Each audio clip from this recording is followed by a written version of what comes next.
Welcome to AP 10 TV news. కన్న కూతురిని కత్తితో గొంతు కోసి చంపిన కసాయి తండ్రి. జంపాపురంలో కలకలం.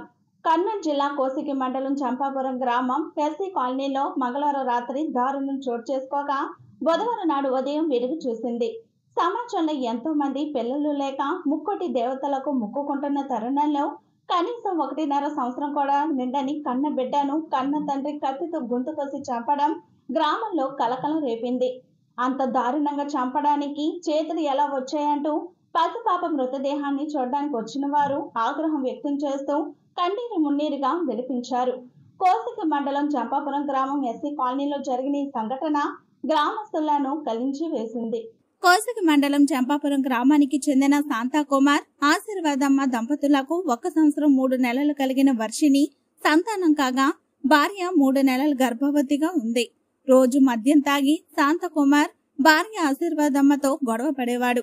ఇందులో భాగంగా మంగళవారం రాత్రి ఆశీర్వాదమ్మ తన పాప నిద్రపోయి ఉండటంతో వదిలేసి ప్రార్థన కోసమని చర్చకు వెళ్ళింది. తిరిగి వచ్చేలోపు భర్త శాంతకుమార్ నిద్రపోతున్న బిడ్డను కత్తితో కోసి చంపివేశాడు. భార్య ఇంటికి తిరిగి వచ్చేలోపు నిద్రపోతున్న బిడ్డ రక్తపు మడుగులో పడి ఉండటాన్ని చూసి నిర్గతపోయి ఇరుగు పొరుగు వారికి తెలుపుతూ పోలీసులకు సమాచారం ఇచ్చారు. భార్య ఆశీర్వాదమ్మ ఇంటికి ఇల్లరికం వచ్చిన భర్త శాంతికుమార్ సొంత ఊరు మంత్రాలయం మండలం కగ్గోలు. నిత్యం మద్యం సేవించి భార్యను వేధించేవాడు.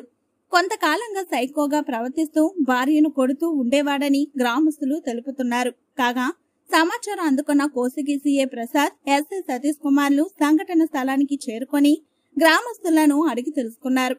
ఈ మేరకు కేసు నమోదు చేసుకుని విచారిస్తున్నట్లు తెలిపారు. పోస్టుమార్టం నిమిత్తం చిన్నారి మృతదేహాన్ని ఆదోని ఆసుపత్రికి తరలించారు. నిందితుడి కోసం పోలీసులు గాలిస్తున్నారు.